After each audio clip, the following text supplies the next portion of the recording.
Okay, we're live. Welcome back to the Truck Parking Clubhouse. We're gonna let some live viewers come in. Oh, here we go. We got them jumping in now. It's All back. right, boys. All right, boys. We're live at the clubhouse. We got a whole motley crew with us today. We got Ryan Harner up there in Indiana. We got Jamie Hagan, owner of Hellbent Express, on there. We got Jeremy Rames himself, an owner operator, at least on a roll transport. What's up, fellas? Life's good, fellas. How's it going? Jamie, Life's where good. are you at? working. What's that? Yeah, Where are you at, Jamie? Minnesota. I'll say that. All right, Minnesota, up in Minnesota. Jeremy, where are you at? I'm at the state line of Ohio and Indiana at the TA down here. There's a truck stop. I know exactly where that is. And Ryan, you're up in Fort Wayne, Indiana. Yeah, man. Yep. Hey, Right. So we got a whole mess of teams. So we were talking before he came on. Jeremy, you had some stuff you wanted to talk about.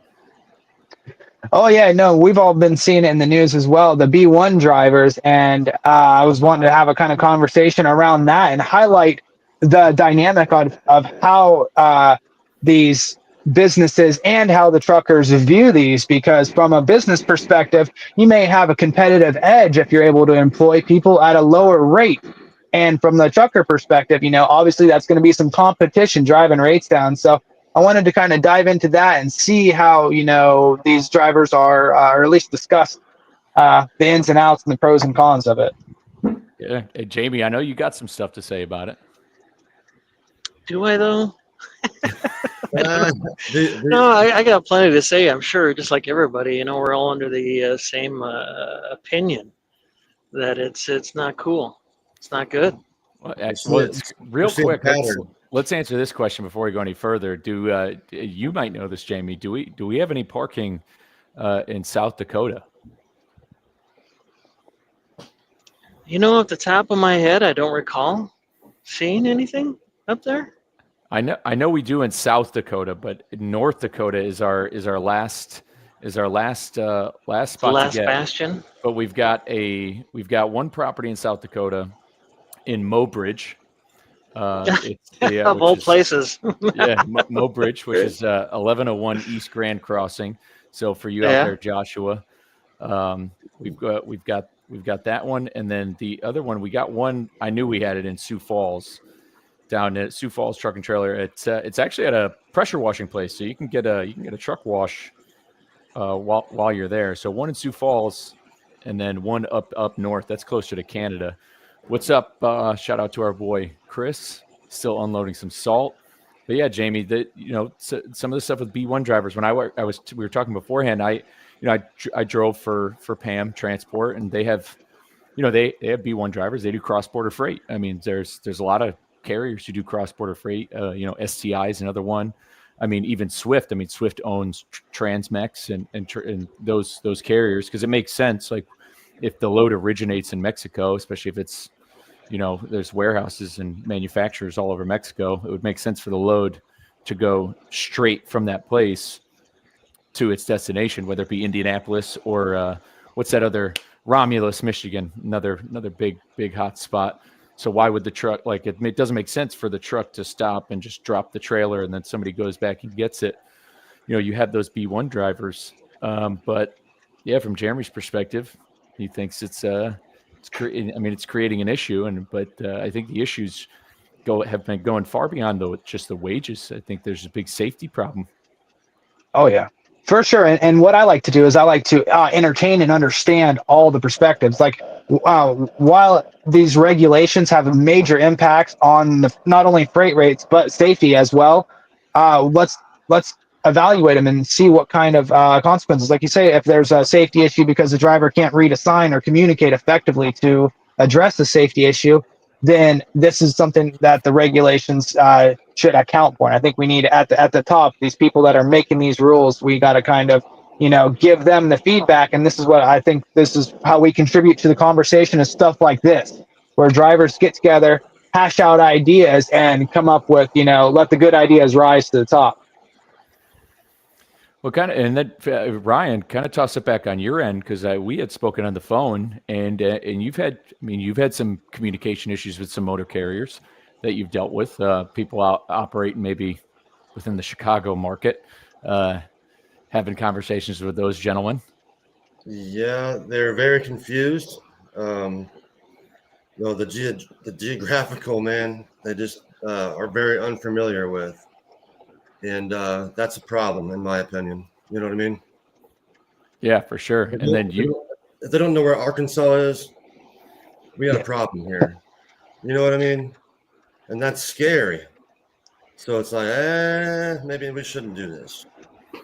Yeah, You know?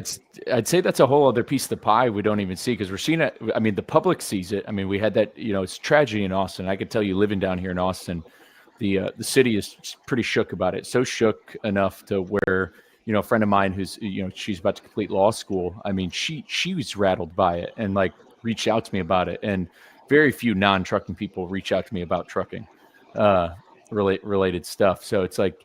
It definitely has some people shook, and then we look at it from the general public, and then Jamie, between Jamie and Jeremy on the driver's side, but there's a whole other piece of this pie from the brokerage side of things of how you like.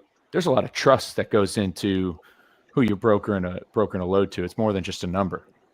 Oh, dude, for sure. So like, as you're dealing with it, it's like you're putting your name all over it, and that's the scary part. It's like they might say, oh yeah, this, that, and the third, and then, oh my Lord, you're rolling those dice, man. It's like, oh my gosh, everything checks out, but it's always the but. It's like, man, then you got to think about it hours later. Like, man, I hope this is gonna be all right. That's what I'm coming up with right now in this market, really. Yeah, for sure. But let's see. I mean, you guys got anything else? What else you got, Jamie? What are your thoughts? Well, I understand everybody's trying to live that American dream. Yes. It just feel like they should have the same standards is all. You know what I mean? Like we shouldn't give somebody the key to the kingdom, as they say, right? Like they should have to go through the same standards of testing and be held to the same requirements. That's sort of where I fall on it. You see a lot of these guys that can't speak English, and I've been in the industry now 30 plus years, and I saw the first wave of guys that couldn't communicate. I was one night in North Dakota. I was getting inspected real quick, right? And a guy pulls onto the scale, and he's like, pull ahead. They scale you, one axle group at a time. So they're communicating with the guy, and the guy isn't moving, and he keeps yelling across the mic, "Hey, move ahead!" And the guy isn't moving. There's no light. They just communicate with verbal cues, right? Well, the guy doesn't understand English, so he walks out there, and next thing you know, he's bringing the guy back in with him, and he's sort of chewing him out. He's like, "Hey, you can't speak English," and he can't speak any English. So at that point, they end my inspection, and they're like, "Hey, just leave. We're going to deal with this guy who can't speak English," which back then they used to enforce that, right? Yep. Whereas now, everywhere I go, like when you pull in, the first thing they say, the shipper, the receiver, anybody on any part of that is like, "Wow, you speak English. That's so great." Yeah. And I'm like, the bar is set so low now that just being able to communicate effectively is now the new customer service. And Jamie, So I've come up with that, dude, every day now. They'll which is crazy. They'll only talk to me because I speak English and I know what's going on. And that's, to me, is insane that we've got to the point. I used to think it was a very small issue, like a very local, maybe not such a big issue, but now being out here these last 5 years, I think it's getting to be a top issue, especially when you're seeing the accidents that just explode all day long. It's no rarity now. It's now it's becoming a normality. Yeah. Yeah, and it's definitely leaving a black eye on our industry too. That's the thing. Like we're getting lumped in with these cats, Yeah. I don't like the sound of that, You're running with the For bulls. sure. You're running with the bulls. Yep.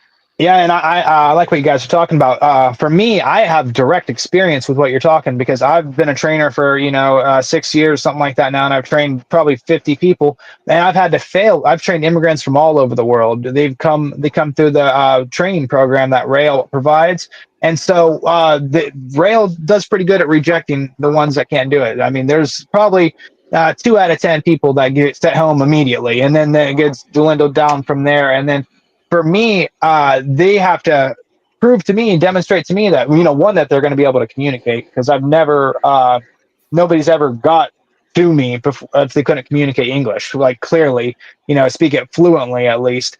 But then it's up to me to train them to a level where when they get out there, that they represent us well as a company, because I'm not going to set somebody up for failure and be like, here you go, buddy, I'm just passing you through, here's the keys to your truck, because when they're finished with me, they go solo, right? So it's up to people like me out here to raise the standards for safety. And I'm showing them videos of I don't know what my algorithm thinks I like, but because I watch like truck crashes and stuff like that, and I see really fire and brimstone in my algorithm.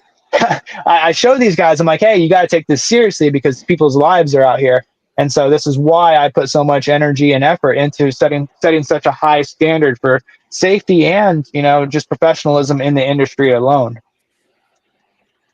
Well, kudos to you for doing that. Yeah, it starts Somebody's got to. I've been trucking for a decade now, and an old school trucker taught me. It was a 73-year-old cowboy, and he taught me the old ways. And so I'm going to try to bring that brotherhood in there. I think I hear a lot of people at the truck stops complaining about the drivers these days, and I think that it's a little bit harder to actually get out there and try to have an impact, even if it is one person at a time. That's accurate. It's a funny comment. Just found your YouTube. Just joined. I have a CDL. Can't bag a 53-foot trailer to save my life. Thank God I sell oil. Hey, appreciate you, Mike, for tuning in. Yeah, like I said, if you're just tuning in, this is a clubhouse where we're looking to go live. We're going to be kind of shifting gears. We're going to be doing this more often, especially bringing on our partner affiliates, especially the drivers out there to talk about what we got going on. And hey, we're 1 week out from the Mid America Truck Show, which, by the way, right at the bottom of the screen, you can see we're going to be at booth 37223. We're raffling off an insanely great prize. It's I don't know if I want to say what it is yet because we haven't announced it. But it's very similar to last year's prize, if you're familiar. Jeremy, are you able to make it down to Matt's or what? Well, it's right in my backyard. I'm from up by Columbus, so it's only a couple hours away. So I might have to pop in just for fun, make sure I head out of my way. But it really kind of depends on the loads I'm under. For sure. And then Ryan, I know you're coming down, right? Yeah. Yep. And so just to put the call out there now, so Thursday night, and this is for everybody, Thursday night, we're putting out the bat signal. We're going to be at Patrick O'Shea's in Louisville, the one that's downtown, because I believe there's two. There's one in an artsy area. But if you're familiar, Patrick O'Shea's is Thursday. Friday, we got the BCS and Freight Movement Happy Hour. That's going on. I forget the exact location. It's somewhere. I'd have to look it up. I'll look it up in a minute. But Jamie, you're a star at Matt's this year. You're VIP. Yeah. I guess I'm going to be one of the people up on the stage for the opening breakfast on Thursday morning, and I'm going to be talking trucking. Yeah, so that's about all they've given me for instructions so far. We're doing a walkthrough, and there'll be more information. But right now, it's trucking. That's what we're talking. Yeah, I was gonna say. So you're given the Pro Talk stage. I'm assuming. Are you gonna just tell your life story? I hope not. Nobody wants to hear that. And nobody wants to hear how you just kind of found a job and took off with it. It's just that's all of us, right? It's just you find something to do with your life and you do it to the best of your ability. It's kind of everybody's story, isn't it? I don't know. Yeah. At least the people that end up on in that environment, right? So is that how you found? That's what happened. You just found trucking, or did trucking find you? Oh, my dad and my uncle were truck drivers back in the 70s and 80s. So I rode along with my dad because I just loved trucks and I loved him. So I was in the truck basically from diapers until I got my CDL at 18. So it's the only thing I've ever really done with my life. I've got my entire life devoted to this one occupation. So, yeah, I don't know anything different. I really don't. Couldn't. Well, I think about that sometimes. If I ever had to quit this job, I'm like, I'd literally have no skill other than trucking. I don't know about that because I mean, you're a full-fledged fleet owner. You got a whole, you're Sure, taking care that's of a lot still of people. truck. I could probably jump into something trucking related as far as like fleet management, I'm sure. But you know what I'm saying? Like outside of this industry, I hold zero weight. There's nothing that translates to selling widgets. I don't know. Well, I don't know. I challenge you on that as a fleet owner, as somebody who's got customers, as somebody who you negotiate with customers. I mean, we had talked about this when you came on the podcast. I mean, you've got customers down in Nebraska. You've got guys you work with. You got brokers you work with. You're a natural negotiator now. You're a fleet manager. You manage people, and on top of that, I mean, a fleet has got some finances, and you've got a balance sheet that you got to look over. And if you can underwrite and balance a balance sheet for a trucking company, you could do it for Mike, could you write my resume? It sounds that hey, sounds like you do a great job. That's as good as AI, wasn't it? Dude, Yeah. we're That live was on good as LinkedIn, AI, right? man. Yeah, I got it. That one's for the LinkedIn crowd right there. That's Right there. Jamie's available. yeah, He's a free agent. Come on now. yeah. It's like, Yeah. are you looking for a high-powered guy who can leverage his? I don't know. Whenever you use the term leverage in a conversation, that's when you know you're dialed for your next job. Yeah. Yeah. that, Right. that expertise is priceless. Yeah, dude, leveraging your expertise and so you got to count your dad and your uncle's experience. So like your dad and your uncle probably have 30 plus years. So technically between the three of you, you have 90 years of total experience that you've been working with. That we can leverage for Mhm. sure. So, For sure. but yeah, when it comes to what's one thing you're looking forward to most at Matt's though, Jamie? I love going there. I've been going to Matt's for 17 years, and I used to remember looking at the advertisements. Prior to the big internet social media craze, I would see the advertisements in Overdrive magazine and stuff. And I would just hearken that someday I could go to the Mid America Truck Show. And one day, I just decided to finally pull the trigger, and I did it. I went and had a great time, learned so much about the industry, met some great people, and since then I've tried to go back just about every year. Skipped a few in there where we've had issues, but like try to go every year because it's just a great time. It's great to be around people in your industry because truck drivers we're usually busy and on the road, so not necessarily making friends and those kind of things. And it's great to meet everybody in person and talk. The one thing we're all there to talk about, transportation. You know what I mean? Like that's the topic. So to me it's like going to Disneyland. You know what I mean? Like I'm having fun the whole time because we're talking trucking. Everything I know, everything about. Like I said, it's my whole damn entire life, so I could sit there and talk all day about it, right? So What about you, Ryan? that's what I'm looking forward to.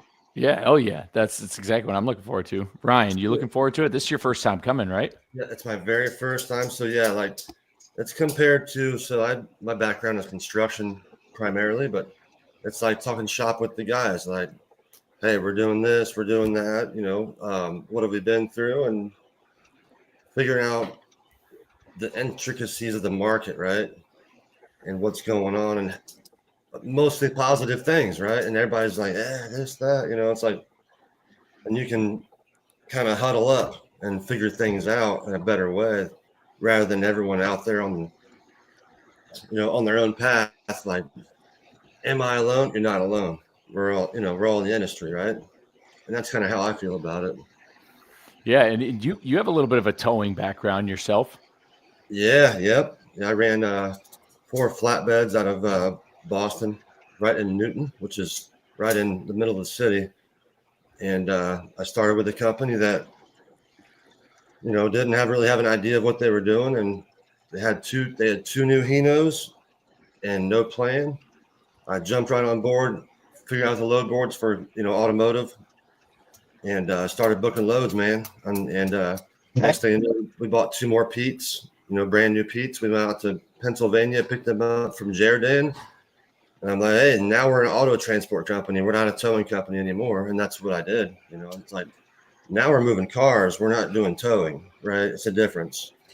And that's kind of where my passion came into the freight. Cause I'm like, man, I dig it, and you got to love it. You got to like it. And if you don't like it, if you don't love it, then it's probably just going to be a job, Yeah, I feel like, and Jamie, you can attest for it. Jeremy, you too. I mean, you own and operate your truck. I mean, if you're here for the money, then The money's not always there. Yeah, Sometimes you're doing it just for the love of the game, for sure. Yeah. now how's it been like? Speaking of freight, how's it been like on your end, Jeremy? What's freight been looking like for you guys? You slow? You guys moving? Well, I'm coming off of having a baby in December, and so I purposely reduced my miles to about 2,000 miles a week because I could operate comfortably off that. Typically, I'm at like 2,400 miles, 2,500 miles a week average, and so I can't really give any feedback on that because by design I'm home quite frequently. I was just in my bed last night, so I'm home a lot more than that work home life balance. And as I go into spring and summer, I'm going to be, shifting more back into the high gear and hitting those miles. Let's go. And congrats again on that baby. Great job out there. I mean, you might be, are you adding more truck drivers to the family? Are you raising future potentially? Potentially, I have 4 daughters, and so my oldest is 9 years old. So here in about maybe like 10 years, then we'll start looking at what kind of potential future truck drivers we're gonna be having. So Got it. We'll see. Got a question from Instagram right here. It's not really a question, but this gentleman on here, Power Hitter 505, they said they just got their permits today, and they're going to CDL school full time Monday. Let's go. Let's hit it. What's the best piece of advice you can give them? Time management. From me, it's just time management. Learn how to use your time effectively because you're going to be given a lot of dead time, and if you don't use that time very well, then you're going to not be satisfied. So that's one for me. What about you, Jamie? For me, it's always been, I've seen a lot of guys quit after they've had a really bad day. Yeah. Everything goes wrong. Maybe you even bump something with the trailer or something, or just name it, or you got stuck somewhere for hours and hours and someone just wasted your day. I've seen plenty of guys quit, go get a regular day job, if you will, become one of them 40-hour week people. And then, 2 months later, they're back in the industry. And I'm like, yeah, that's just it. Never let them bad days dictate, your career. You're going to have them. And that's, even those 40-hour work week people, they have bad days too. They just don't seem to quit as much as truck drivers. You know what I mean? And that's what the advice I give to every young driver or any new driver. I'm like, man, you just got to stick it out. Like you hang in there for a few years. You develop this love for it, because there's more good days than there are bad days. So that's always been my advice. They need to welcome adversity. Welcome adversity. And that's there's going to be plenty of it.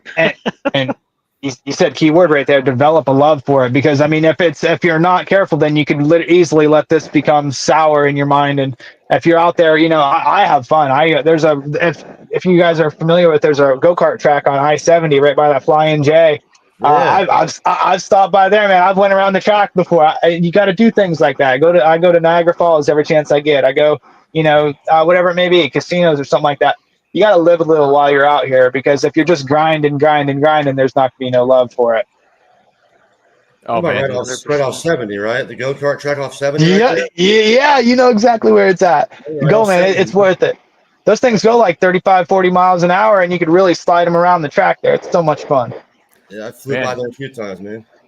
Yeah, you have to. That's it. I like that saying, like you're gonna have that bad day. I mean, I remember that day, like when I had first started, like the first inkling of wanting to like quit was when I Yeah. was like, I was told to go to, I had a pickup in Houston, and I was given like, it was a drop and hook, so I was just picking up a loaded trailer because I was coming off of home time, and I got to the place. Well, and I had an empty because I came home with an empty, dropped it at a yard, grabbed an empty, was gonna bring it to a DC, and the place was closed, and I was like furious because I came off home time, and now I'm about to, and like, so I'm not, there's no load, so there's just like 1 to 2 days where I wasn't going to be moving, so, and you're paid by the mile, and I was like, this is egregious. I was like, this is, because you're thinking it's like, well, if I'm at work, you should be making money, and I was like dumbfounded by it, and there was like, and it was essentially there was 12 hours where I didn't, and whoever the people at PAM, I was able to drop the trailer at a yard in Houston, and then I grabbed a loaded one, and I think I took that up to Indiana or somewhere, something like that. But when it comes to not quitting, like at that first going gets tough, there's this Navy SEAL, I forget his name, but he has a great line of don't die in the chair, like which is don't give up. Like you got to go until like go one more day, and if after one more day, like go one more day, see what it's like. Odds are you're going to be able to push through it. You're going to push past it. Like if you're in the chair, like if, and this could be in trucking or in anything, this could be, it's fitness related too. Let's just like, if you're in the chair, you're comfortable. It's easy, but you got to be out there. Like you've got to be at your limits before you should really, really fully, quit on it or quit on the industry in general. But yeah, that's a great point. That's a great point. I'm going to share one final thought with you guys, and I got to hop off here. I got a little bit of a timeline, but I would encourage people getting started to make sure that your home life is locked in, because I think that one of the big reasons why people leave the trucking industry is their spouses might not be aware of what they're getting into, because this lifestyle is not for every couple. And so, I mean, for me, my family is why I do everything. So if I'm out here trucking and my family falls apart, what am I doing? So when you're out here, make sure you put time and energy into your spouse, your children, because that is what is, for me anyway, that's I've almost had that fall apart before. I've almost went through divorces. And that's not a road that people want to go down. So put that energy in now. Do the preventive maintenance on your relationship to keep it tight. Do what you got to do to get that communication with their spouse, get that counseling, whatever it may look like, to figure that out and get it dialed in really well, because that support system enables us to do what we do out here. Yeah, couldn't agree more. And Jeremy, thanks for coming on, man. Appreciate you hanging out at the clubhouse. And again, if you want to come hop on the clubhouse, if you're watching out there, give me a holler personally. And I know I had just mentioned don't die in the chair, but I had when I came off the road, I was hemorrhaging money. But again, and especially through Truck Parking Club, I don't think my days behind the wheel are over. I'm actually going to be getting a DOT physical here soon, so I can keep that rolling. This is a great comment here, and I want your thoughts on it. This gentleman, he says he's been out of trucking for a little bit, but he believes that there's a correlation between automatics and T levels. What do you think? Agree? Disagree? T levels? What the fuck is wrong with people? Testosterone levels. I know, right? Well, I don't know, man. I guess I'm a big woman. This manly beard and aggressive stance for the ladies. I don't know. Maybe my T level is artificially boosted. I don't know.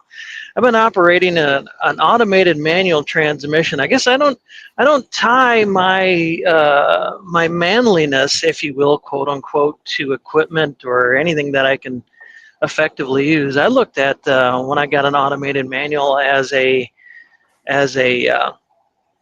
challenge to learn something new.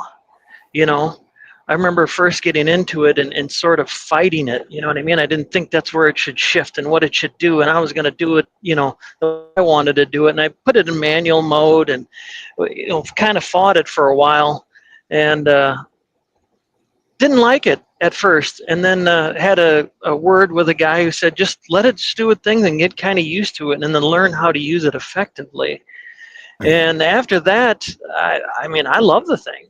I think it's a huge safety win. Now, does it let people into the industry that you know, aren't good? Yes, for sure. You can make that argument, but lowering one's T levels, come on now, stop it.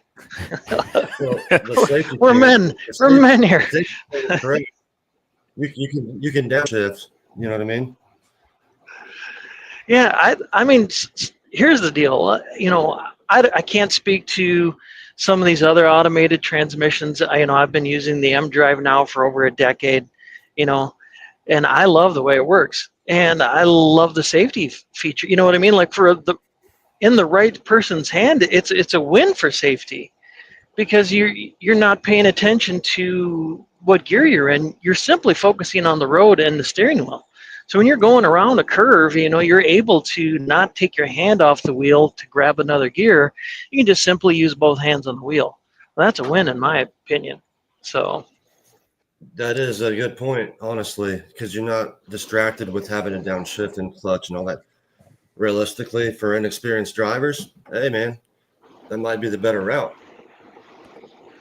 Yeah, I think, I've sense. said this before. Like, I think that the automatic restriction is a pretty egregious way. And we were talking about training. We were just talking about the issues, the big accidents and the entry into the industry. I think the automatic restriction is a pretty egregious way to bring people into the industry, considering the weight of the vehicle. I mean, we're talking, like I don't care if you have a big F-350 and maybe you've towed a little trailer that hauls wood behind it. Like it's still less than 20,000 pounds. It's still the braking power of those trucks. Or if you have a big Dodge Ram, there is still nothing like the power of a semi and a 53-foot trailer.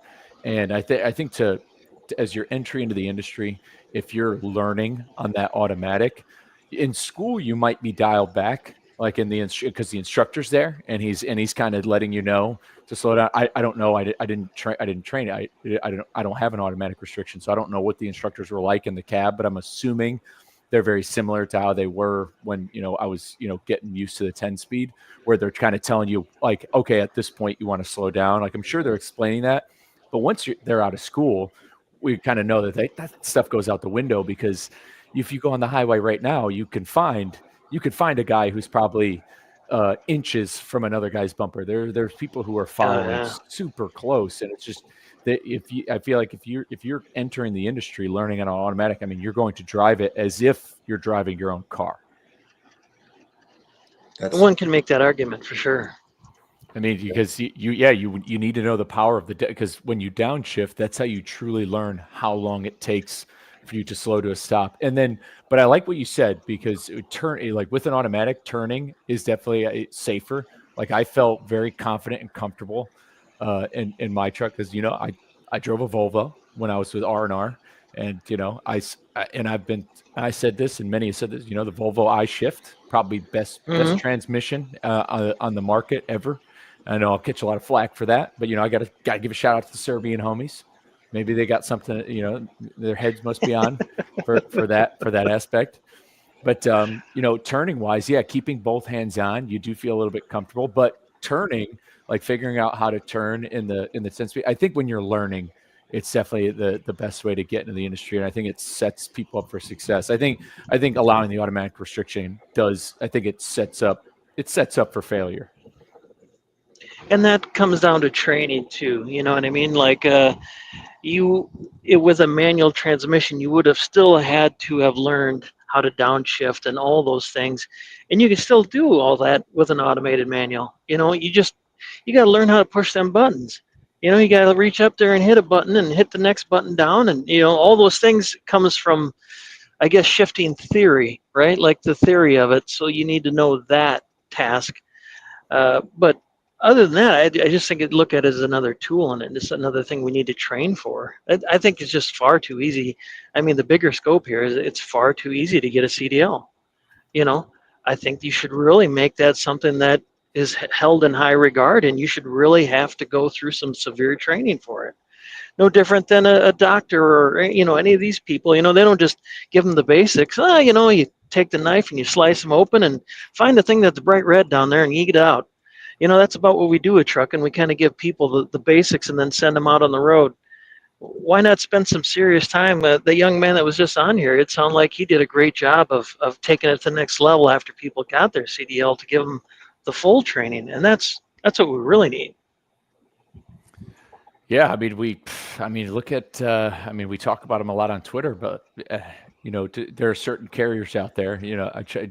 I can leave their names out of it, but there's certain carriers where, trainers, people are becoming trainers after 6 months. That's foolishness, absolute foolishness. My first 6 months, I didn't know anything. I mean, you're a fleet owner. If you say you hired a driver, say you hired a driver, even if they had, say, 5 years experience, if they're driving with, if they've been an employee at your trucking company for 6 months, depending on who they are, you might make them a trainer based off their 5 years. I guess they'd have to prove it to you. But even because if you think about it, I mean, when people get new jobs, I always look at it from the outside of the trucking industry. Like if I was, say for example, I was to get a job at, say, Arrive Logistics. Okay, say I went to work for a brokerage. I just pick them out because they're in Austin. Like in 6 months, in 6 months of being a broker, can I train brokers? Probably. No. I don't think so. I don't think I'd be good at it. Like I would want to get at least need some years of dealing with keeping a customer, like from the brokerage side. Like you should know how to keep a customer. I think if you're driving, 6 months, maybe in 6 months, you haven't even probably seen the country. Right. And even now, like I have experience driving military trucks, 7-ton, Matt V. We talked about this when we were on the phone the other day. Like I got to drive a truck for a little bit, even in Afghanistan, outside the wire. But even driving those trucks, we had a box and a rack body at the warehouse, and that rack body was manual. And then, being 3 years over the road, I don't want to teach anybody. I don't have the confidence to teach anybody anything about driving a truck. I've got a few guys that are new to the industry. And I spend a lot of time with them, teaching them all the basic stuff that they don't teach you on how to drive a truck. Driving the truck, I've always said, is more the easier task than it is the actual job. The time management, the, mind management going down the road, keeping yourself aware, and all these other things hurdles that come with it, and that's the thing where the automated transmission frees up your mind a little bit. Well, now you got to hone your mind to focus on the road more. You know what I mean? Like it's just, there's so much to learn outside of just the task of driving. And that's, I don't think we focus on that enough in this industry either. You know what I mean? That's, and a lot of these, even the immigrant thing, like a lot of these guys probably don't integrate well because of the situation itself. Like they're coming from a completely different world. You know what I mean? Like just how we conduct business here in this country is completely different than that. So even some of the concepts of driving truck in this part of the world is foreign to them. So that's the thing. All of this is always going to come back down to making sure that people get trained correctly. And making sure you don't just throw them to the wolves. And if you make them valuable, they will have value. You know what I mean? Like they won't be so cheap to get. And like here in the United States, we love cheap stuff, don't we? We want our stuff cheap. So that's the thing, and say we don't want this anymore. We're willing for our trinkets. So that way our roads are safer and we have trained people on the highway versus just importing people that are willing to work for a nickel. A good topic would be mechanic abilities, man. If they don't have any sort of mechanical background to know if something's going wrong and they just keep rolling, we got a problem. I think keep going till the truck breaks down. Yeah. Right. They don't hear if they don't smell the brakes or hear something wrong. It's like they just don't know. So that just keep rolling until it shuts off, right? I don't know.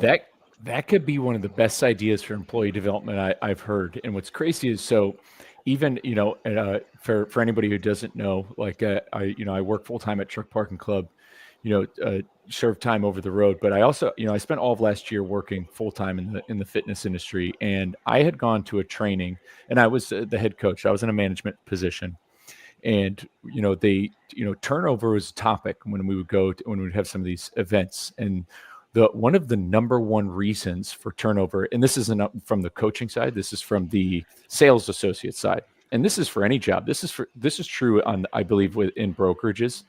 But one of the number one reasons for turnover on kind of the sales and the office side of, and this is a fitness studio, mind you, not a truck company, but I believe it translates, is employee development.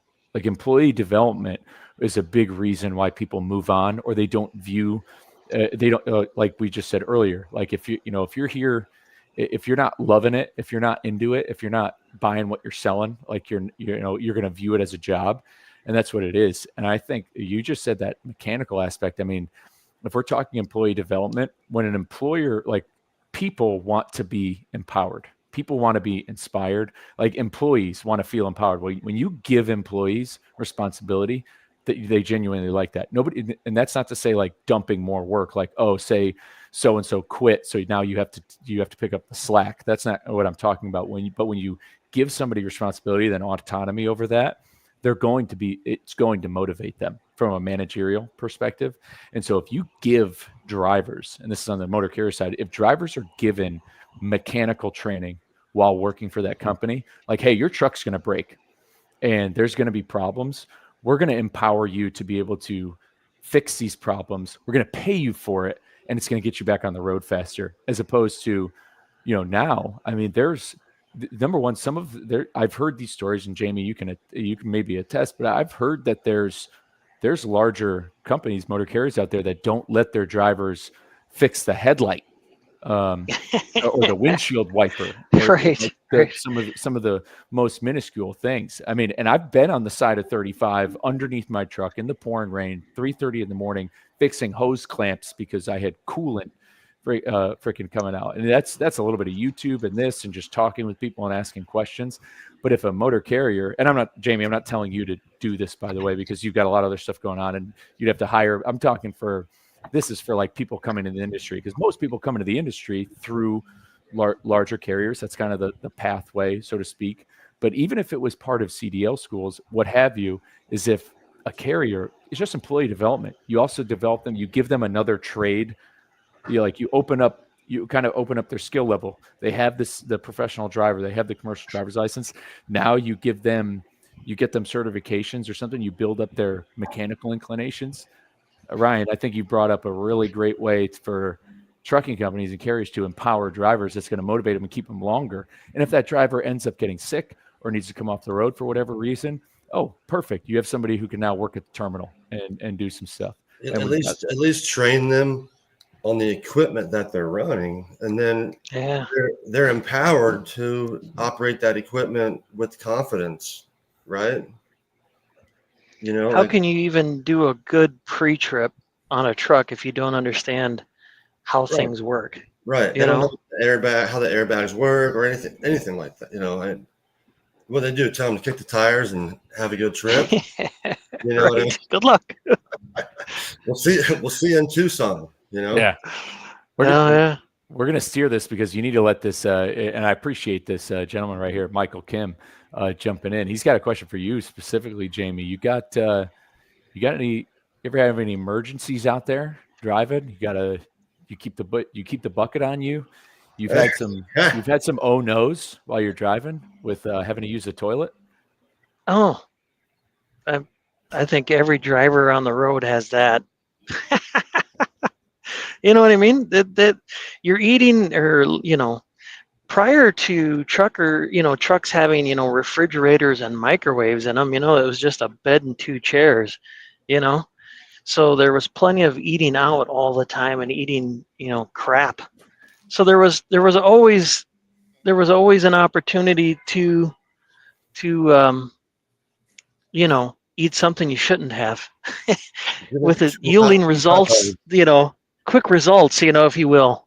Too many hot dogs at the truck stop.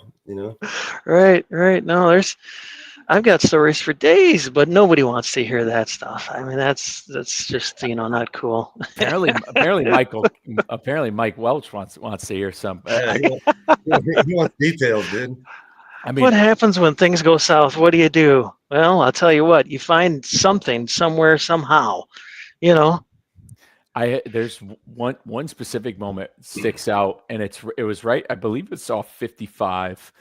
It's near that Arkansas border between Arkansas and Tennessee, I believe. Kind of coming down 55 that way. And there's a rest area, and mind you, there've been a couple other times where I definitely, and for anybody who's watching on video and not listening, where like I've parked and been in the seat and started sweating, where if I was to get out, because it's also like a football field walk to the door, and then you got to get in the door, and then you got to get your way into the bathroom. Like you've got to navigate a lot, and I've definitely had some or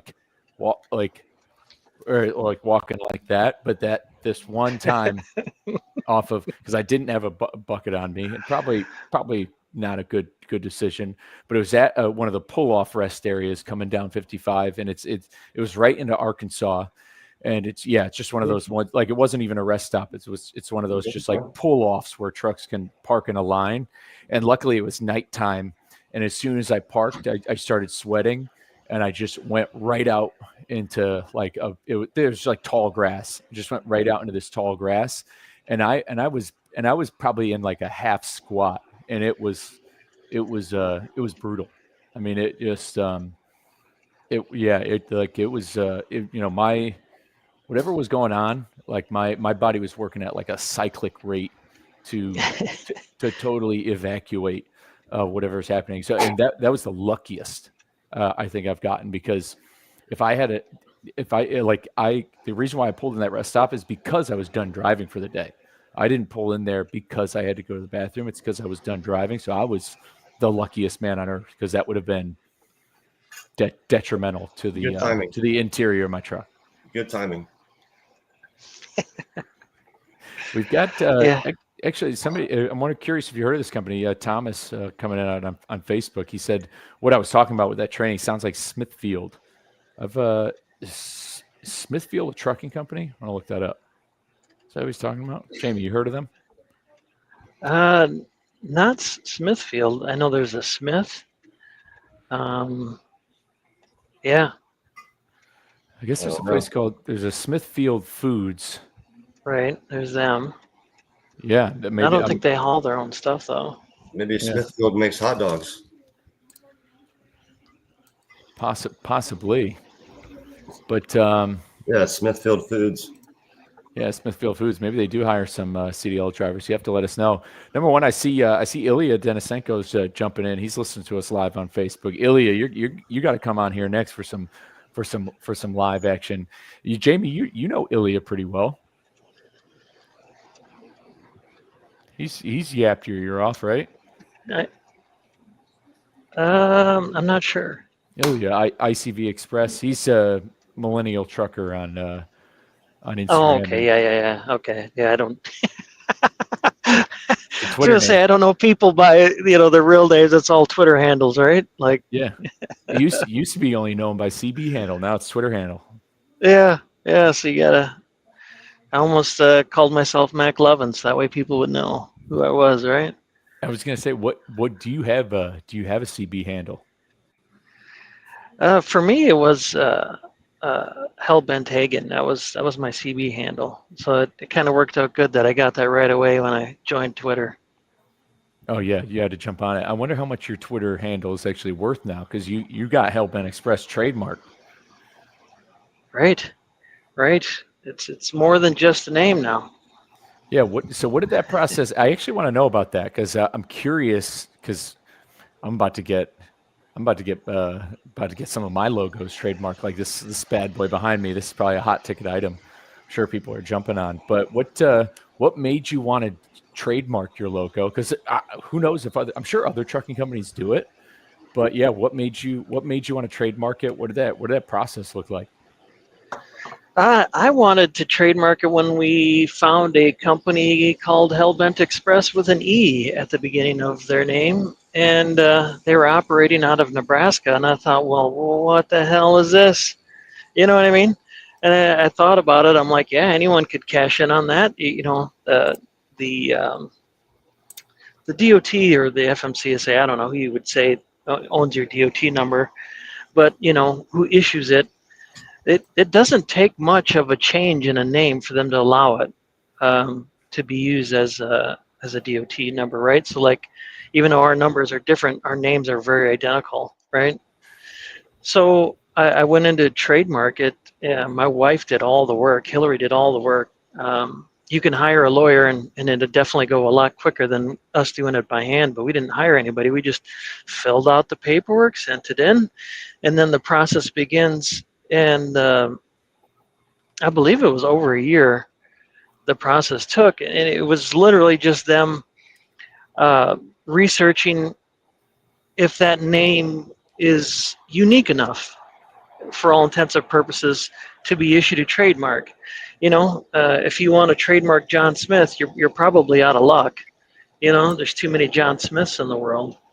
But Hellbent Express, thankfully, was a very unique name, and they were able to look around. And then after they look around and they see, you know, that it's very unique and that it might have some worth as a business, they issue like a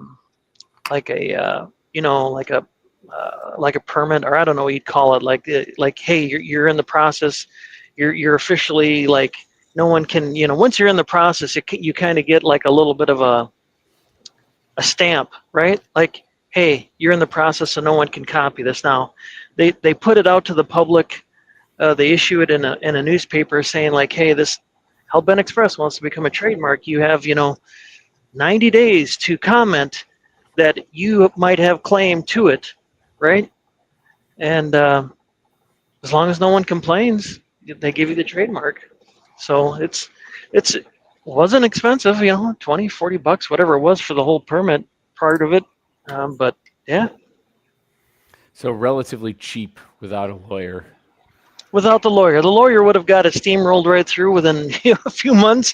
But we're sort of known for our frugalness here at Hellbent Express. Hey, dude, you got to get it done when you can get it done. Hey, Your focus is on fuel efficiency, right?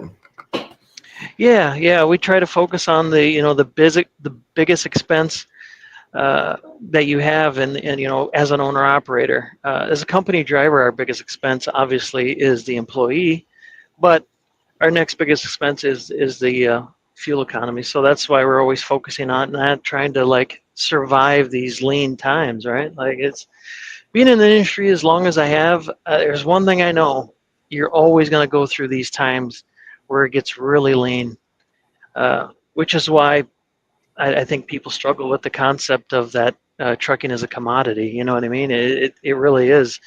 There's times where they need a lot of trucks on the road. There's times they don't need a lot of trucks on the road. So it comes and it goes. So you got to survive the lean times, being as frugal as you can be. That's the name of the game.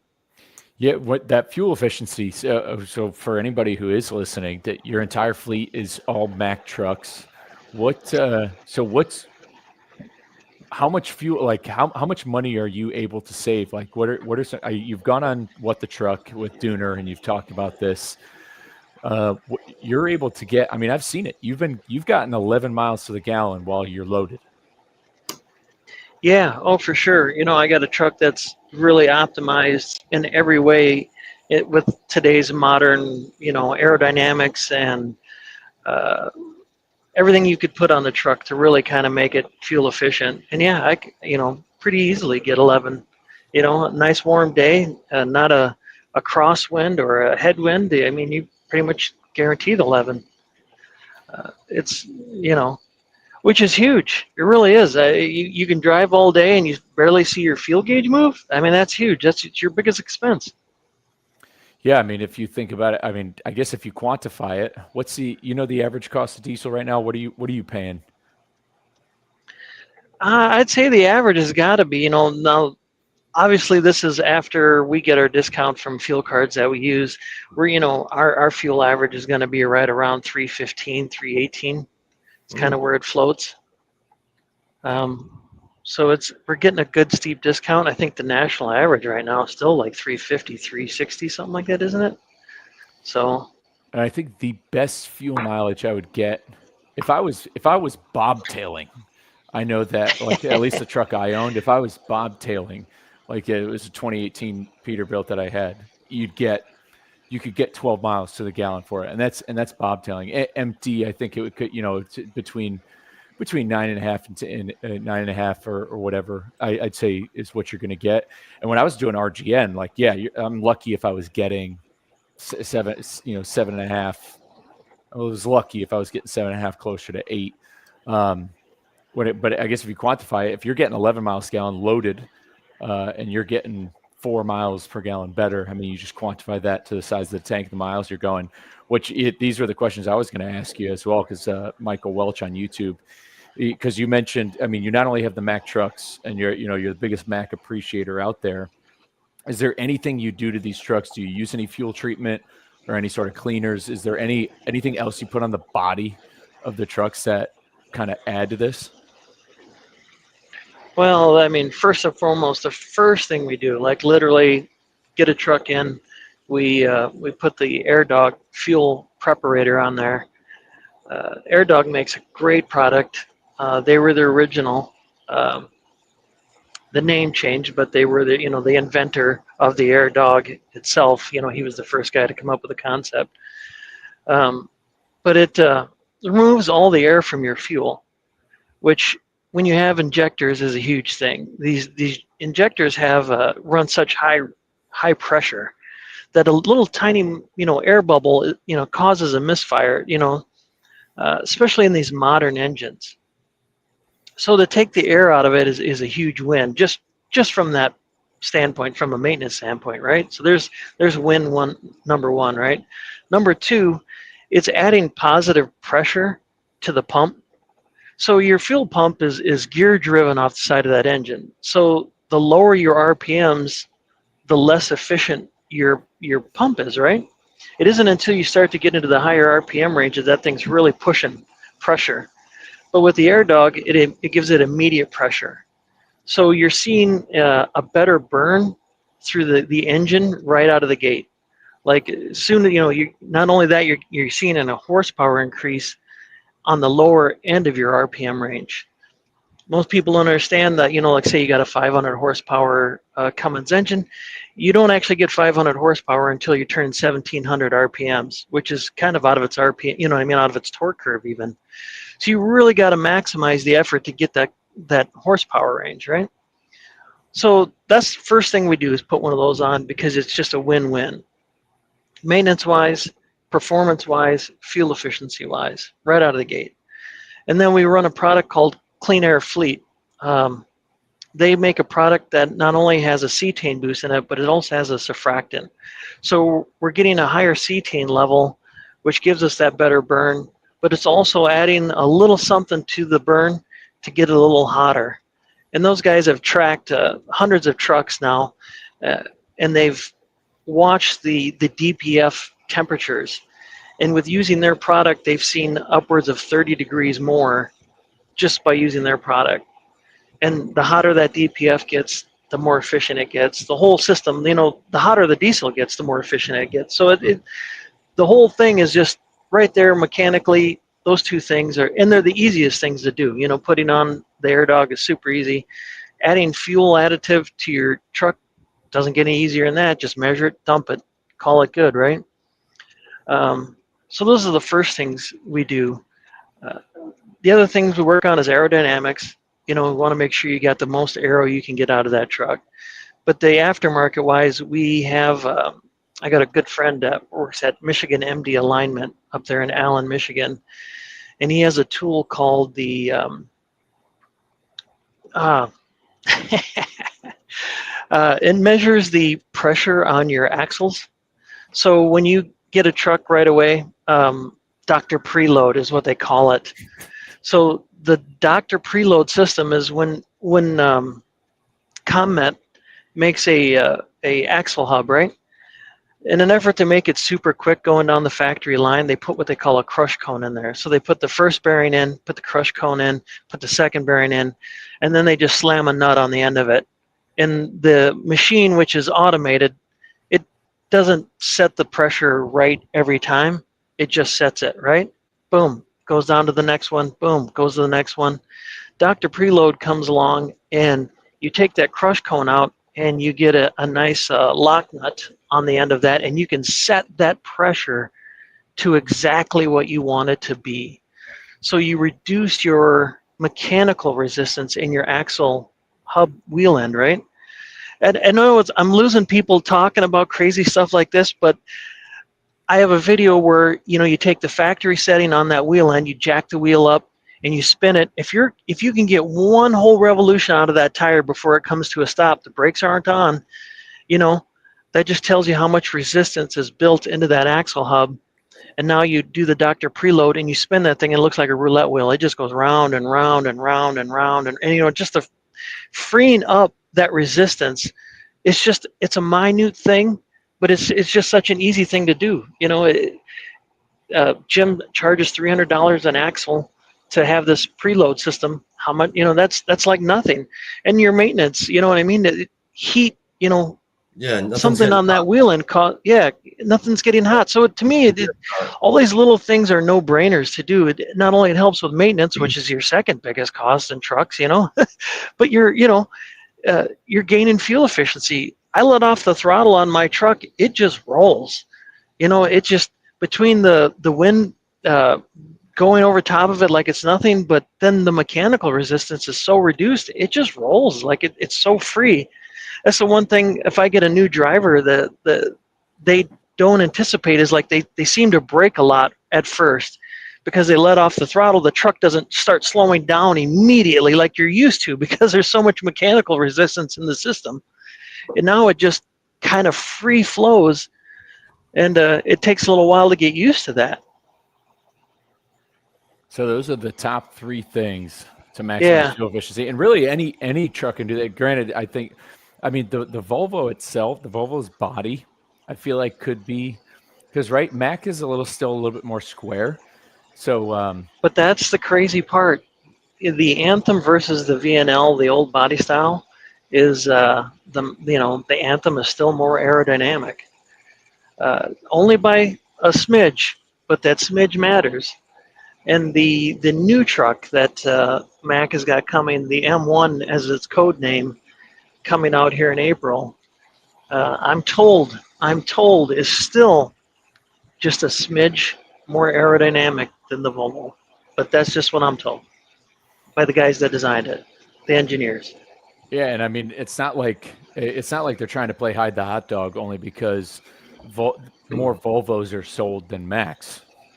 So it's not like it's a secret they're trying to keep because clearly there's more Volvos on the road than Macks. You said how much do Macks you said Macks are less than how much percent of like the trucks on the road? So the over the road market share, Mack only has 2%. So they're the smallest player in the game. But that's only because they couldn't build any more that they wanted to. Mack has been capped at sales because their plant in Allentown, Michigan is only so big, and they make, cab over LRs for garbage trucks. They make, all kinds of construction equipment. They'll make you anything you want, the wildest, craziest thing you ever want, they'll run it down the line. And that takes time from building, I don't know if you'd want to call them cookie cutter, aerodynamic trucks, but, those things they can rifle through as many as they want. But when you want something very specialized, that it's got 8 axles on it and all these weird things, like that takes time. And they love specializing in that. So they've been capped. And I know they've been talking about building a new plant so they can increase production. so that way you can start seeing more on the road. And I think with this new platform, that's their goal, is to get aggressive. You're going to see more of them on the road. No, that's a good thing. I mean, the more the better. I mean, clearly, clearly when it comes to the truck manufacturing standpoint, I mean, especially new trucks. I mean, all you hear. I mean, Chris Polk, who he owns Blue Ribbon Logistics. He's a Landstar guy.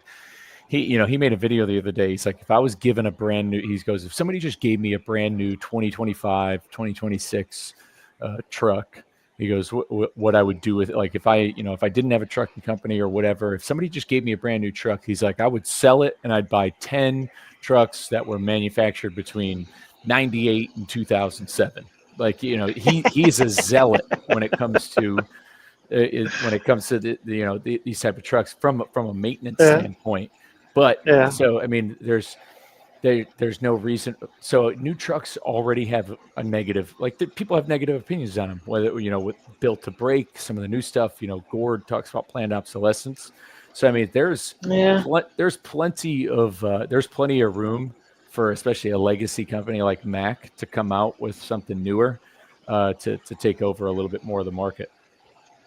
And just like when I got my first automated manual and fought it versus learning how to use it properly, that's honestly some of the bigger issues. You get a brand new truck, it's got a lot of things you don't understand, and if you don't learn how to use it properly, you're going to fight it, and you're not going to like it. But that's, I don't know. It drives me insane. You'll see a guy go out and buy a brand new GMC pickup, spend $100,000 on it, get every doodad and wicket and thing and put on it. You know what I mean? But meanwhile, they want a truck that's 30 years old. And that's my point. This guy, he wants to get rid of that brand new truck and get 10 turds, and he wants to put what? 10 immigrants in them? I mean, who's going to drive these older trucks? I hate to tell people this, but most of the people we hire, they want nice equipment. You know what I mean? They want to know that they're going to get taken care of, and they want something newer. You know what I mean? Like, I show up with a 20-year-old truck, and they're like, yeah, all right, I appreciate you, but not so much. Those are the reactions I get from people. So maybe they're getting different reactions from other people, but that's what I see out here in the trenches. Yeah, so, I mean, if you're a guy, like if you're a one truck owner operator and you're just looking to like start for whatever reason, there's definitely the argument for it. I mean, like if you buy, like Chris Thomas, he's got a 99 Freightliner. And so if you're somebody who wants to run paper and not have after treatment, and it's just you and it's your company and you're putting in it, then I mean, it's a whole different ballgame. Maybe it's more affordable, but there's my, I got a neighbor, guy who parked next to me when I would take my truck home. He had two trucks, but one of them he was selling. It's not that old. It's crazy to think about it now. Something that I believe it was a 2012, a Freightliner, but it was a 10-speed, and he could not put somebody in the truck. He could not find somebody to go into it. Because especially with his insurance, he needed somebody with 2 years experience. But then like when he would find somebody with 2 years experience, they would have an automatic restriction. And so they couldn't drive it. And then anybody who didn't have an automatic restriction didn't have the 2 years experience because, they already had they had a better paying job than what this guy can offer. Like he couldn't put somebody in the truck. So, I mean, he ended up getting rid of it because he couldn't put somebody in it. Yeah. It's a weird position to be in, isn't it? Yeah, it's tough to be able to do it. Now this, Michael Welch, he had the questions for you, which is pretty. That Air Dog sounds like it's a pretty great treatment in itself. But he's asking, do you have any feedback on this Lucas Oil Diesel Deep Clean 64-ounce bottle? I've not used the product, so I'm not familiar. What is it? Just a fuel additive to help clean the DPF? This is the only thing I can think of. It reduces soot by 33% and reduces the amount of regens. Fleets buy them by the drum. Well, I mean, yeah, seeing that, there you go. So it's probably a similar product in the sense that it's got a cetane booster. Most of the engines that we run today in North America, believe it or not, weren't designed here. They were designed over in Europe, and they have a higher cetane level over there. So when they come to America, they have, cheap fuel here, right? Like over there, it's $8 a gallon, and here it's, 3 something a gallon. Well, how do you think they do that? They make it cheaper. It doesn't have the high cetane level. So and that was part of the issue too. When they came out with emissions, they were importing emissions trucks or engines, technology from Europe where they had a higher cetane level. So guys immediately started seeing high soot issues, all kinds of problems. And that all stemmed from the fact that your cetane's not high enough. You put a booster in there, and you can just buy the booster. You can buy that stuff relatively cheap, costs you less than a penny a mile to run that stuff. But, like I said, Clean Air Fleet, they use a surfactant to bring that heat up even more.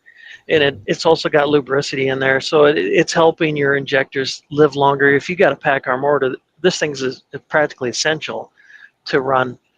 Those guys have nothing but injector issues. So I would, highly recommend it. I'm not familiar with Lucas, and their product, but I am familiar with this. But if it's something similar to that, I can't recommend that enough. You got to be careful of the snake oil too. There's plenty of stuff out there that doesn't have all of these things. You look at Power Service, their stuff is mainly diesel fuel that's in that jug. You're just buying a really expensive gallon of diesel fuel to dump in your tank. So you got to watch what you buy. So you definitely want to look, buy something that's reputable. Yeah, I feel like stuff like fuel additives or like a lot of that stuff at truck stops is almost like the supplement world. And like when it comes to 100%. like vitamins and stuff, you can get it like GNC. You're basically just taking placebos, like a whole bunch of placebos that you think you're doing. It comes in a shiny bottle. The liquid looks good. It looks like, Plenty of good marketing. Yeah, it looks like iced tea. I think the only thing I ever would use is whatever that stuff you can buy to put into when you're in cold weather. What's that stuff called? Like you'd add it to your fuel tank, so the anti-gel. Yeah, anti-gel. Yeah. Of course, Yeah. of course. That's the only thing that I would spend money on that I think was worth its weight. But all right, Jamie's got the call on what you should add. So if you're tuning in live, you find Jamie Hagan, Hellbent Hagan on Twitter. He can give you the game on how to increase your fuel mileage. And so any of these things you listed, the Air Dog, the Doctor preload, all that stuff, you can do that with any truck. It's not specific. Any truck. Yeah, it's not specific to Mack. This is anybody out there could probably, like, even if they are driving a 2007 truck, they could still do this. 100%. And even Chris Thomas with his 99 Freightliner Classic, all these things translate across the board. 100%. It's I think that's a pretty crazy fun fact that you dive down there with the RPMs, like the lower your RPM, because you said how did you say it? When your RPMs are lower, what when it comes to the fuel burning? Yeah, your gear driven fuel pump isn't operating at max capacity, right? Like it's spooling up just like that turbo. Your turbo's gaining momentum. It isn't spooled up yet. Your gear driven pump is the same way. Like it's starting to get moving. It's starting to flow. It's starting to add pressure, but it doesn't have a lot of pressure yet. And the modern engines, that's what that whole fuel rail system operates off of is pressure. It needs a mega boatload of pressure. I was like 15, 20,000 foot-pounds of pressure to squirt that injector into a mist. You know what I mean? Like the perfect injection is a mist of diesel fuel, not a stream. So that's why they're trying to put all that pressure behind it to cause it to just atomize into the air and explode so effectively. And that's what that Air Dog does. It's adding that pressure right away before the fuel pump can get up. We did a dyno test on it one time, and it got no more horsepower at high RPMs. It was negligible. But at low RPM, from idle up to over 1,000, you saw an increase in horsepower with the product. And that just tells you that it's just pushing so much more pressure into that fuel rail right out of the gate. So you can use that power, to accelerate faster for sure, or you could use that power to slowly lean into it and get fuel efficiency. Yeah, I mean, because normally people think like, oh, if my RPMs are lower, I'm going to be burning less fuel, but not when you have a system that's actively kind of working against it. Yeah, that's a great piece of intel out there. I mean, how many other people do you think are out there using something like AirDog? I mean, not a lot. I mean, you see the lot of they've been selling it. You know, this product actually has been around since the early '80s, and it was a truck driver who invented it. Um, I know his first name was Charlie. I'm not 100% on his last name, but he was just a driver who had issues with his mechanical truck, and he's like, you know, if I had an electronic fuel pump constantly putting pressure to this thing versus me trying to get pressure to it through this gear driven pump, he just had this whole concept. So he got off the road and he designed it, and not only did it take the air out, but it added that positive pressure, you know, and it's been around for 40 years now. And Charlie's no longer with us, else he could tell us more, but it's such a great product that has been around forever. Nobody's really, you know, it's never really been used in my application in the fuel efficiency world until recently. And that was because nobody believed in it, you know, from that it would have a positive impact on fuel economy, right? Like they just thought it was just taking air out of the fuel. Jay Armistead, who helps with AirDog, he reached out to me one day and he said, hey, I'd really like to see if this thing would work as far as helping fuel economy. And he goes, and I want you to test it for me. So we put it on the truck, and I immediately felt the difference. Like if you're really tuned into your truck, you can feel a difference in some things. You know what I mean? And I left their place to test drive the truck to make sure there was no fuel leaks after we installed it. And I'm like, wow. I'm like, this thing made a difference. He goes, do you think so? And I'm like, yeah, it made a huge difference. I was running a downsped truck, so I operate below 1,000 RPMs mostly when I go down the road. So for me, I feel it a lot more than a guy who has a more traditional gear-driven truck, you know, that's going to be operating 1,500 RPMs or 1,300 RPMs. I feel it more. So for me, it was an instant thing.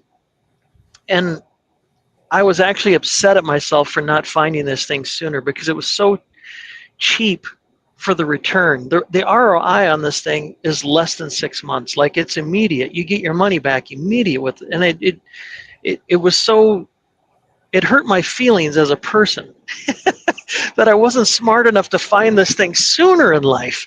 You know, I'm like, all the money I wasted with such a simple product to install, and I'm just like, it was insane to me. But there again, like I said, with a downsped powertrain, the yield is so much greater, and that's why no one's really applied it to that application until then.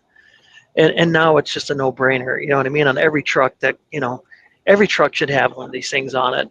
And the reason the OEMs don't put them on, you know, it's hard to sell, you know, parts to trucks that run too well. Just my opinion. Yeah, exactly. That's where we're at. I mean, that's where we're at with things. We could dig into conspiracy theories about it, but you know, I know the manufacturer that I work with. I'm not going to mention their name. They've tested the product. You know, they've taken it to some places and they've tested the emissions, and you see a reduction in emissions with the AirDog. Actually saw a 30% reduction with just adding the AirDog. I mean, that's insane to me to add something so simple, you know, and so cheap. I mean, just crazy. Well, they want them to break. That's the problem. Yeah, yeah. Apparently, it doesn't sound too good for shareholder value. That's the thing. It could hurt the shareholder value of some products if they're not able to sell more stuff. More service. 100%. Yeah, more stuff, more service, more got to do it. Well, dude, that's super interesting. I got to tell you, I know we were ripping a little bit longer than we wanted, but that's really great information, I think, to get out there. And once again, so I mean, this is going to be the stuff you're going to talk about at Matt's when you're up on the 100%. Yeah, I'm just going to take the mic out of everybody's hand, and I'm going to walk around talking about fuel efficiency. Oh, you're gonna bring a Secret Service crew with you for that. Yeah, right. I want an AirDog T-shirt at this point. Oh, yeah. I know a guy that can get you one. It's just such an amazing product. I talk about them and my guys at Clean Air Fleet, because those two guys, they developed that product in their garage by themselves. Just some good guys that saw such trouble with emission systems, and they're like, well, there's got to be a way to figure out a way to make these things run more efficiently, and they found it. Like they're just, I know they're not chemical engineers, but they're smart enough to tinker with a formula that works. And we've been running it for 3 years, and we don't have emissions issues with our trucks. That's the thing. Like, most of my guys get upset when we got to get off the road for an oil change. They're so used to them just running nonstop that, just just a zero factor to keep them going. That's when guys start complaining about their trucks, modern trucks being an issue. And I'm like, yeah, but you never learned how to operate them properly, did you? You didn't do all these little things to get them to perform better. And maybe you can make the argument that the manufacturer should put something on there, like, hey, you need to run a cetane booster because the American diesel is just cheap shit. But they don't. Like I said, they're waiting for you to come back and pay for a service to have it cleaned, right? So Yeah, I guess that is true. I mean, maybe it's just we expect the manufacturer to kind of do the due diligence, to be always innovate, like, because that's what you expect of any business. Like anybody who's in business should be always trying to evolve. And you see, I mean, you go on LinkedIn, that's all everybody talks about, like always trying to innovate, always trying to evolve. You always, like, you 1.0 something. I mean, it's, that's what software does. You 1.0, and then you correct the mistakes, you have 2.0, and so you're always trying to innovate. And I think that it's kind of ingrained in our DNA to kind of believe it's inherent. It's the like, it has to do with having that inherent trust, like defaulting to truth. Like that most people are always going to default to truth. Like when somebody tells you something, you're inclined to believe them because because people want to default to truth.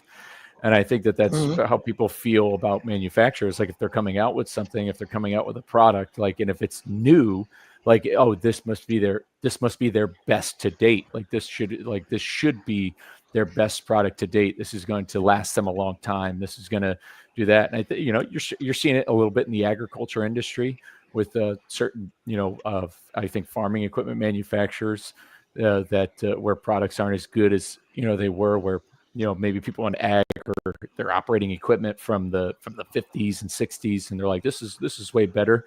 And so we expect the manufacturer to do their due diligence, but maybe that's just a change in the market. Maybe I guess that, maybe the new normal is like, here's the product, it's new, the material is new, like it itself, it's probably overall safer. Because I think the most important thing, probably for these trucks over the years, has probably been safety, hence the material, hence why they're not, hence why they're plastic, and people refer to them as plastic trucks. I think safety has been been their most important topic. It's on the forefront. It's safety and emissions are the two things. Like emissions is number one, and where they're either trying to make they're trying to make the emissions meet standards that the government wants and regulations, and then they need to make them as safe as possible. Whereas like the idea of the longevity gets probably missed. Like if they're only focused on primarily safety and then the emissions are next, they're going to miss the mark when it comes to the longevity of the injector. So it's kind of on the market. It's on the rest of the trucking market to diagnose that and be like, okay, I guess it's on us. I guess it's on guys like Hellbent Express to diagnose this issue and then come out with the resolve. And then you have guys like who started AirDog and Clean Air Fleet, who you mentioned, who are building stuff out of their garage. I mean, I guess it's just the natural kind of evolution of what's going to happen. You kind of have to pivot. The rest of the industry has to pivot, and other people, you're going to be like, okay, well, it breaks. I'm going to make this to fix it so I can put it in it, and it doesn't break. And maybe that's just the trajectory we're going. It's the they don't make them like they used to theory, right? Yeah. You know what I mean? If they don't make them like they used to, then I guess we got to we got a problem. I guess we need to build alternatives, additions, add-ons, so that way they can operate like they used to, so that we can go back to what it is. But before I figure I've taken up a lot of your guys' time. Number one, big shout out to everybody, especially on Twitter, who's tuning in to the clubhouse. Like I said, we're gonna be doing these. We're gonna be live every day at Matt's. So come by our booth 37223. We're gonna be going live every day. We've got What the Truck on Friday. He's gonna be going. Dooner's going live at noon. So come on by. He's looking to talk to drivers. Anybody hopping on? Ryan, you're gonna be around. Where are you gonna be at Matt's? You're coming down with the family. Yeah, my girlfriend and I will be coming down. Yep. Perfect. So you'll be down. You'll be wandering around. Yeah. So definitely look for Ryan and Jamie. What's your itinerary looking like? Well, the biggest thing is that the opening breakfast Thursday morning, and then after that, I'm just gonna be trying to suck in the show. Get it all in, take it all in. It's a great show. It's there's almost too much to do. There's a lot of innovation going around there. There's a lot of things to learn about. So that's sort of my goal, is to meet people and hang out and learn.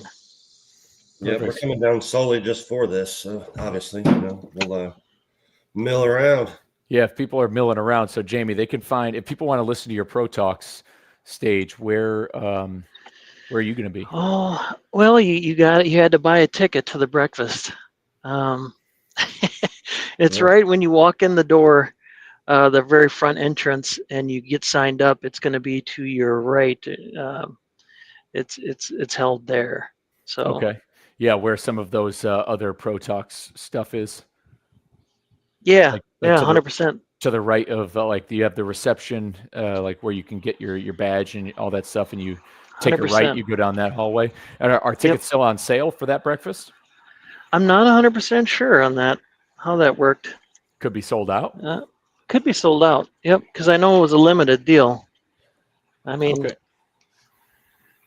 to get to talk to me in person, that's a pretty coveted deal. There's 12 other people on that stage, by the way, that are way more important than me. So now, and this is important though. I guess do you have any of your trucks that are going to be down there? No, none of our trucks will be there. They'll hopefully be working. Okay, I didn't know if you were personally taking one of the Macs down to show it off. I thought you were going to drive one down. That's right. I feel like Mac missed a huge opportunity here, not announcing the new Mac the week before Matt's and then having one in Matt's. Instead, they're announcing it a week after Matt's. So it is what it is. Well, we're gonna have to give a call to their marketing team. Right. Maybe next year they'll have one right there in a booth or something to show everybody. Yeah, we'll do it. But they might hear about it and bring one now. Yeah, hopefully. I mean, hopefully they're tuning in on this live. Somebody from Mac could be watching on LinkedIn. Right. We can hope. But somebody's emailing somebody right now. Like, what do you guys think? Let's bang down let's bang down. What do you guys think? Yeah, they're running around the room with the throwing pencils. But man, I want to thank you guys for coming on and chatting at the clubhouse, and for we'll sign this one out. Again, we're going to be at booth 37223. We're going to be going live every day. We've got a whole bunch of free swag.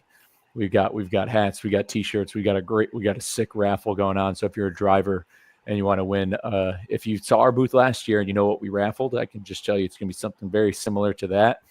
We're there to talk about what Truck Parking Club's doing, what we're doing on the app, what we're doing to help drivers. But this gentleman, he tags it in. Jamie, I'll tag it in there for you one last time. The U.S. makes likely the best refined fuels, diesel. The additives and detergents work well, especially with premium diesel versions. The additives added to diesel enhanced performance, etc. You think the U.S. makes the best refined fuels? That guy does. I guess it's up for debate. If you look at the pumps, you'll see right on there they say 40 cetane, but the manufacturer, if you look in your owner's manual when you buy a truck, they recommend a minimum of 50. So very interesting. There you go. Who's selling 50? Nobody. Every once in a while you can see a 45, 48. You can get close. Quick Trip will sell a Quick Trip with a K up here in the Midwest. Not only will they sell you some amazingly tasty chicken, deep fried in vegetable oil, They will they'll sell you a cetane boosted diesel fuel, what they call their premium diesel, and it's 5 cents more a gallon. Like I said, this product runs for about a penny a gallon, treated, so it's the way to go. So Nice. Duly noted. So yeah, Quick Trip, KWIK, by the way, could be. I mean, they're some of the best travel centers out there. Quick Trip, Quick Star, I think they're known as well. KWIK. Those, I mean, they got fresh dairy. They got fresh milk, like straight. oh yeah, in a bag. Yeah, in a bag too. Like that's how you know it's real. Those are the top lines. I mean, Casey's is great too, but I think Quick Trip, Quick Star is Yeah, underrated. they're the best. Yeah, Underrated Casey's one. Pizza, man. Can't beat Casey's Pizza. Come on now. Yeah, see this Right guy, on. midlife trucker, my guy Tom Bell. He knows that Quick Trip chicken rocks. He midlife. I'll give you this. He said someone needs to do some drone reviews of each property. I'm going to pass that up to Hunter and the team. We're going to we're gonna figure that out. See if we can get some drone footage going on some of those properties. But hey guys, I'm going to sign this one off unless you got anything else. I wanted to. I know it was pretty sweet to know about truck parking at the very first 3M location, man. Oh, For the post-it notes. Oh, for the Post-it notes. Oh, you're talking because of the social media page, that video? Yeah, man. That's pretty sweet. Yeah, the Good Post-it. stuff. Yeah, if you're delivering to that 3M plant, there's Truck Parking Club property right there. Yeah, first post-it Nice. note. Yeah, man. You can't beat it with the Post-it notes. Right. But yeah. And if you guys out there need help finding a place to park, you can download the Truck Parking Club app, truckparkingclub.com. And again, we've got, and you can shoot me a DM. We've got a promo code. Would love to let guys try out the service. Would love your feedback on it, and tell us what you think. But fellas, we'll see 1 week away. I'll see you in less than a week. All good things. See you there. All right, gentlemen, Good take stuff, care. fellas. Great talk.